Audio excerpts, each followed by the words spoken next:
जय जिजाऊ, जय शिवराय, जय मराठा असं म्हणत नाशिकच्या सकल मराठा समाज संघटनेच्या झेंड्याखाली नाशिक जिल्ह्यातील हजारो मराठा बांधव मराठा योद्धा मनोज जरांगे पाटील यांच्या लढ्यामध्ये सहभागी होण्यासाठी नाशिकच्या शिवतीर्थ येथून पुण्याच्या दिशेने रवाना झाले।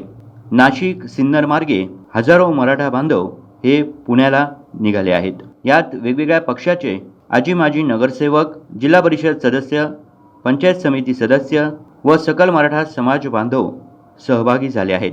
तसेच नाशिकहून काही मराठा बांधव हे थेट मुंबईला मोर्चात सहभागी होणार असल्याचं सकल मराठा समाजाचे करण गायकर यांनी सांगितलं। कालपर्यंत जवळपास 50,000च्या जवळपास मराठा समाज बांधव हे मुंबईत पोहोचलेले आहेत। आज तुम्ही बघितलं असेल काही गाड्या आमच्या पोहोचल्या आहे मुंबईत। तांदूळ असेल, तेल असेल, शेंगदाणे असतील, डाळ असेल, मसाले भातासाठी, खिचडी भातासाठी जे काही लागणारं साहित्य 4-5 दिवस मुंबईतल्या समाज बांधवांना पुरल या दृष्टिकोनातून नाशिककरांनी ही तयारी केलेली आहे।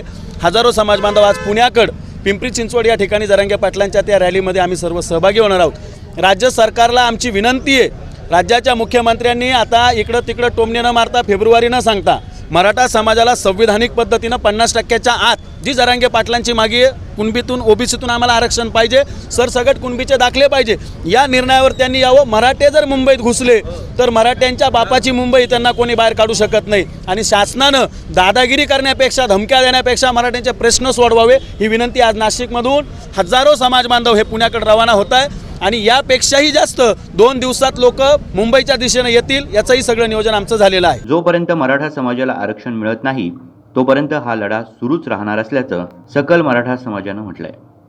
गुड्डू शेख, दिशा न्यूज, नाशिक।